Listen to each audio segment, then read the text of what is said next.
आज के इस वीडियो के अंदर हम देखने वाले हैं कि पीएम किसान सम्मान निधि योजना के अंदर हमें अपना जो रजिस्ट्रेशन है कैसे करना है। इसका जो प्रोसेस है पहले से बिल्कुल बदल चुका है। अगर आप गवर्नमेंट की तरफ से जो साल के 6,000 जो 2-2 हज़ार रुपये की किस्तें गवर्नमेंट की तरफ से किसानों को दिए जाते हैं, इसका बेनिफिट लेना है तो इसका जो आवेदन है अब आपको नए तरीके से करना होगा। वही लेटेस्ट प्रोसेस आपको दिखाने वाला हूँ। सबसे पहले तो आपको अपना जो ब्राउजर है वो ओपन करना है। यहाँ पर आपको सर्च करना है पीएम किसान। तो हमारे सामने pmkisan.gov.in जो गवर्नमेंट की ऑफिशियल वेबसाइट है आ जाएगी। वैसे इसका जो लिंक है मैंने वीडियो के डिस्क्रिप्शन में और पिन कमेंट के अंदर आपको दे रखा है, जहां से आप डायरेक्टली इस पोर्टल पर आ सकते हो। अब इस पेज में नीचे की तरफ आएंगे तो फार्मर कॉर्नर के सेक्शन में आपको ऑप्शन मिलेगा न्यू फार्मर रजिस्ट्रेशन का। तो हमें नया आवेदन करना है, इसी ऑप्शन पे क्लिक करेंगे।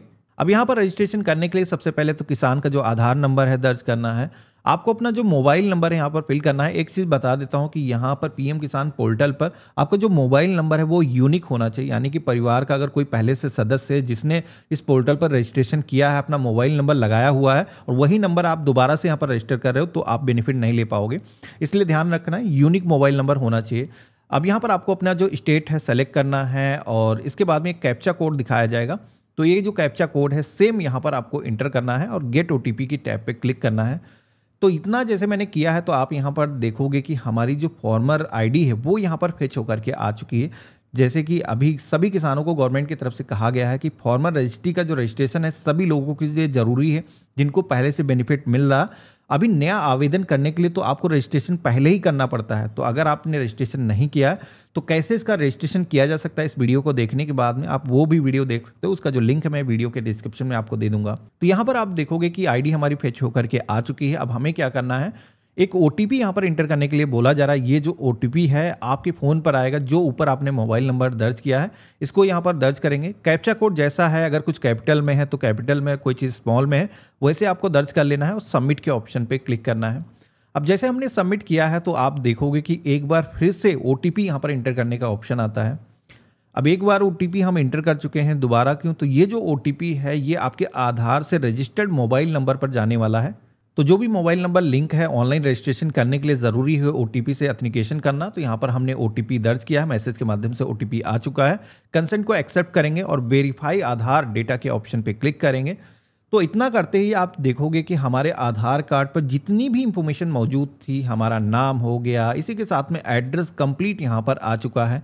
यहाँ पर आपको करना ये है कि जो भी डिटेल पहले से फिल नहीं है, जैसे कि कैटेगरी के सेक्शन में आना है। यहाँ पर सोशल जो कैटेगरी है SC ST OBC जनरल ये सेलेक्ट नहीं है, आपको चूज़ करना है। राशन कार्ड नंबर अगर है तो इंटर कर लेना है, नहीं है तो इसको ऐसे छोड़ देना है। इसके बाद में एक्सेप्टेंस ऑफ पीएम किसान मानधन योजना का एक ऑप्शन मिलेगा। अब यहाँ पर ये जो योजना है किसानों के लिए ही है, लेकिन इसके अंदर गवर्नमेंट की तरफ से कुछ कंट्रीब्यूशन कराया जाता है। तो पीएम किसान मानधन योजना के अंदर अगर आपको बेनिफिट लेना है तो उसका एक सेपरेट वीडियो मैंने बना रखा है कि क्या क्या फ़ायदे मिलते हैं, क्या नुकसान है। तो आप उसको देखने के बाद में अगर आप चाहते हो तो वहाँ से भी अप्लाई कर सकते हो। यहाँ से हम नो सेलेक्ट करेंगे जिससे कि हमारे बैंक अकाउंट से कोई भी पैसे ना कटें। तो हमने नो सेलेक्ट कर दिया है। आधार नंबर पहले से यहाँ पर फेच होकर के आ चुका है। फार्मर फैमिली डिटेल के सेक्शन में आना है। यहाँ पर मैरिटल जो भी स्टेटस है, जैसे कि शादीशुदा हो, अनमैरिड हो, कोई डिवोर्स वाला है तो वो यहाँ पर अपना बताएगा स्टेटस। इसके बाद में आप सभी के सामने ज़मीन के जो रिकॉर्ड हैं वो यहाँ पर फेच होकर के आ चुके हैं। आप देखोगे पहले क्या होता था कि यहाँ पर हमें अपनी ज़मीन की जो डिटेल है वो मैनुअली इंटर करने की ज़रूरत पड़ती थी, लेकिन अभी ये जो डिटेल है जैसे कि फार्मर रजिस्ट्री जिन लोगों ने अप्लाई कर रखा उन्हीं का रजिस्ट्रेशन हो रहा है। तो यहाँ पर वहाँ से जितनी भी इंफॉर्मेशन है वो ऑटोमेटिक इस पोर्टल पर फेच कर ली जाएगी। आपको करना क्या है, रूरल फार्मर के ऑप्शन पे क्लिक करना है और इसके बाद में नीचे की तरफ आपको ऑप्शन दिया गया है चूज़ करने का। ये जो ज़मीन है आपकी कैसी है, सिंगल है, जॉइंट है, यानी कि आप मुश्तरका खाता है, परिवार के कई सारे सदस्य उसके मालिक हैं, तो यहाँ पर चूज़ करने का ऑप्शन मिलता है। तो आपकी ही ज़मीन है, आप सिंगल उसके ऑनर हो, कोई परचेस की है आपने, उसमें और कोई हिस्सेदार नहीं है, तो आपको यहाँ पर सिंगल वाले ऑप्शन पे क्लिक करना है। अगर जॉइंट है तो यहाँ पर आपको जॉइंट वाले ऑप्शन पे क्लिक करना है। तो यहाँ पर आपकी जो ज़मीन है जो आपके फार्मर रजिस्ट्री पर मेंशन थी वो यहाँ पर फेच होकर के आ चुकी है। अब आपको करना क्या है कि आपका नाम जिन भी ज़मीन के आगे मेंशन है, आपके ही गाटा संख्या होंगे, उनको सिलेक्शन करना है। तो सबसे पहले तो हमने एक का सिलेक्शन किया है, इसी तरीके से आपको भी सेलेक्ट करके इन्फॉर्मेशन को ऐड करना होगा। अब यहाँ पर ये जो ऑप्शन है जैसे कि मैंने 397 वाला सेलेक्ट किया है। अब इस ज़मीन की जो कंप्लीट डिटेल है यहाँ पर हमें ऐड करना है, जिसमें कि यहाँ पर सबसे पहले तो लैंड डिटेल के सेक्शन में आप सभी से खसरा नंबर, डैग नंबर यहाँ पर मांगा जा रहा है, जिसमें कि आपको अपनी ज़मीन का जो गाटा संख्या, जो खसरा नंबर है वो इंटर करना, जो कि अगर आपके पास में खतौनी है तो नीचे की तरफ जो उसमें कॉलम होते हैं वहाँ पर ये जो संख्या है आपको मिल जाएगी, वहाँ से आपको देख करके इंटर करना है। इसी के साथ में आप सभी को एक ऑप्शन दिखेगा टिक करने का। अब यहाँ पर एक डेट मेंशन की गई है जिसमें लिखा है आफ्टर, और एक डेट मेंशन की गई है 2019 की। तो यहाँ पर आप सभी से ये पूछा जाता है कि ये आपकी जो ज़मीन है ये आपके नाम से कब आई है, यानी कि ये जो ज़मीन है हमारे नाम से अगर डेट से पहले आई है तो यहाँ पर हमें इस पर टिक नहीं करना है। अगर हम इस पर टिक करेंगे जैसे कि इस डेट के बाद में आई है तो यहाँ पर रीजन पूछा जाता है आपके नाम से क्यों आई है। तो यहाँ पर बेसिकली इसलिए पूछा जाता है कि पीएम किसान सम्मान निधि योजना के अंदर ये जो किसान है कहीं ऑलरेडी रजिस्टर्ड तो नहीं था, उसका भी जो बेनिफिट है वो कैंसिल करने के लिए यहाँ पर पूछा जा रहा है। तो यहाँ पर जैसे कि मेरे केस में पूछा जा रहा है, यहाँ पर हमारे फादर की डेथ हुई है, मदर की डेथ हुई है, या फिर स्पाउस यानी कि जीवन साथी की मृत्यु के बाद में हमारे नाम से आई है, तो यहाँ पर आपको वो जो ऑप्शन है सेलेक्ट करना है जो भी आपके केस में एप्लीकेबल है। अब यहाँ पर अगर ये जो डेट से पहले आपके नाम से जमीन आई तो ये इंफॉर्मेशन आपको शेयर करने की ज़रूरत नहीं है। अब इसके बाद में आप सभी से पूछा जाता है लैंड डेट वेस्टिंग का। तो यहाँ पर ये जो ज़मीन है इस पर कब से आप कृषि कर रहे हो, तो यहाँ पर कैलेंडर के ऑप्शन पे क्लिक करके वो जो डेट है आपको चूज़ कर लेना। एग्जैक्ट डेट नहीं पता तो मैनुअली आप अपने हिसाब से कोई भी डेट इंटर कर सकते हो। इसके बाद में पट्टा नंबर, आरएफए नंबर यहाँ पर आप सभी से पूछा जाता है। तो ये आपके केस में एप्लीकेबल है नहीं, इसको ऐसे छोड़ देना है। अब यहाँ पर आधार नंबर को इंटर करने का ऑप्शन आएगा। तो ये जो आधार नंबर है प्रीवियस जो किसान था जिसकी जो जमीन है आपके नाम से आई है, मे भी हो सकता है कि आपने किसी भी किसान से परचेस किया हो या फिर इससे पहले आपके किसी रिलेटिव के नाम से थी, आपके नाम से आई है, तो यहाँ पर उनका जो आधार नंबर है इंटर करने के लिए बोला जा रहा है, क्योंकि यहाँ पर ये जो बेनिफिट है उनके कैंसिल किए जाएंगे, इस जमीन से उनको रिमूव किया जाएगा। तो यहाँ पर जैसे कि पुराना जो किसान है उसकी जो इन्फॉर्मेशन है ऐड करना है, इसके बाद में ऐड के ऑप्शन पे क्लिक करना है।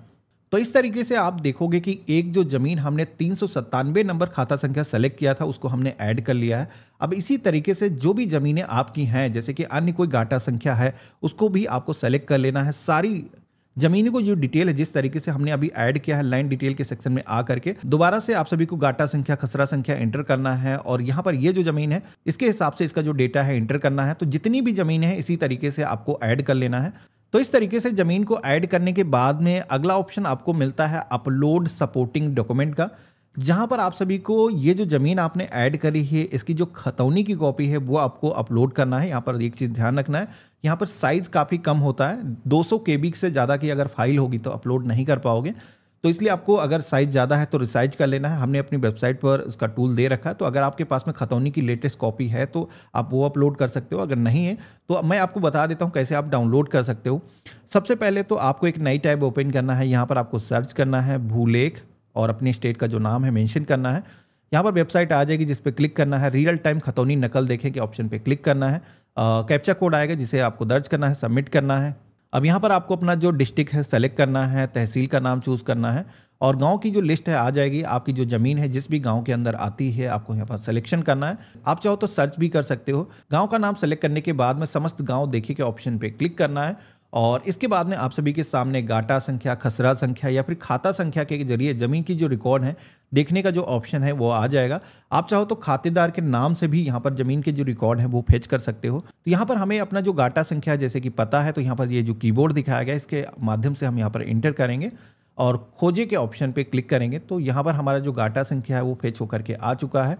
यहाँ पर इस ऑप्शन पे क्लिक करना है, इसके बाद में उद्धरण देखे के ऑप्शन पे क्लिक करना है। अगेन एक कैप्चा कोड आएगा जिसे आपको इंटर करना है और सबमिट के ऑप्शन पे क्लिक करना है। तो इस तरीके से आप सभी के सामने ये जो खतौनी है डाउनलोड हो जाएगी, जिसे आप अपना डाउनलोड कर सकते हो, अपने पास में सेव करके रख सकते हो। ये जो कॉपी है ये भी यहाँ पर अपलोड हो सकती है। तो जैसे कि ये जो हमने डाउनलोड किया इसका जो साइज है ज़्यादा हो सकता है, तो हम सरकारी डीएनए टूल्स पर आएंगे, यहाँ पर PDF रिसाइज के ऑप्शन पे क्लिक करेंगे, जो फाइल हमने डाउनलोड की इसे सेलेक्ट करेंगे और इसका जो फाइल है वो साइज कम करने के लिए कंप्रेस के ऑप्शन पे क्लिक करेंगे और ये जो फाइल है डाउनलोड होने के बाद में चूज़ फाइल के ऑप्शन पे क्लिक करके आप सेलेक्ट कर देंगे और कंसेंट को एक्सेप्ट करेंगे। इसके बाद में सेव के ऑप्शन पे क्लिक करेंगे।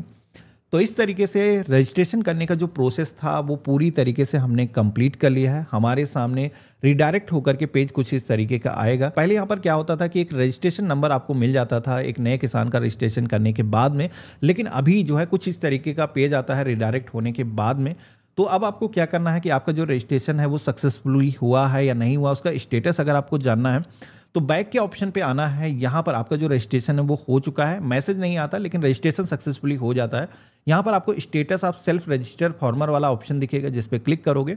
आधार नंबर अपना दर्ज करोगे, कैप्चा कोड यहाँ पर इंटर करोगे, सबमिट करोगे, तो यहाँ पर आप देखोगे कि हमारी जो इन्फॉर्मेशन है वो फेच होकर के आ चुकी है। हमने जस्ट आज की डेट में अपना जो रजिस्ट्रेशन है वो किया है, हमारी तरफ से रजिस्ट्रेशन हो चुका है। हमारी जो एप्लीकेशन है वो पेंडिंग में है सब डिस्ट्रिक्ट ब्लॉक लेवल के जो ऑफिसर हैं उनके पास में, यानी कि हमारे तहसील लेवल पर, और ब्लॉक के जो ऑफिसर हैं वो इसको अप्रूव करेंगे। उसके बाद में स्टेट लेवल पर इसका वेरिफिकेशन होगा, और एक बार वेरिफिकेशन स्टेट लेवल का होने के बाद पीएम किसान सम्मान निधि योजना की लिस्ट के अंदर आपका भी नाम सम्मिलित हो जाएगा। गवर्नमेंट की तरफ से नेक्स्ट इंस्टॉलमेंट जैसे ही किसी किसान को दी जाएगी, उसी के साथ में आपको भी आगे के जो बेनिफिट है मिलना शुरू हो जाएंगे। तो ये था कंप्लीट प्रोसेस। इस तरीके से हम पीएम किसान सम्मान निधि योजना के अंदर अपना जो रजिस्ट्रेशन है खुद से ही कर सकते हैं, या अगर आपका आधार से आपको, तो देखा आपने, ये था कंप्लीट प्रोसेस। इस तरीके से हम खुद से ही ऑनलाइन पीएम किसान सम्मान निधि योजना के अंदर अपना जो रजिस्ट्रेशन है वो कर सकते हैं। यहाँ पर आपका जो फॉर्म है जैसे ही अप्रूव होगा तो आपका जो नाम है लिस्ट के अंदर शामिल हो जाएगा, और गवर्नमेंट की तरफ से नेक्स्ट टाइम जब भी नए किसानों को बेनिफिट दिए जाएंगे तो आपको भी बेनिफिट उसी के साथ में मिलना शुरू हो जाएंगे।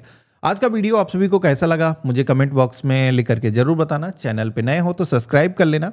हम मिलते हैं ऐसे ही एक नए वीडियो में, तब तक के लिए गुड बाय, जय हिंद।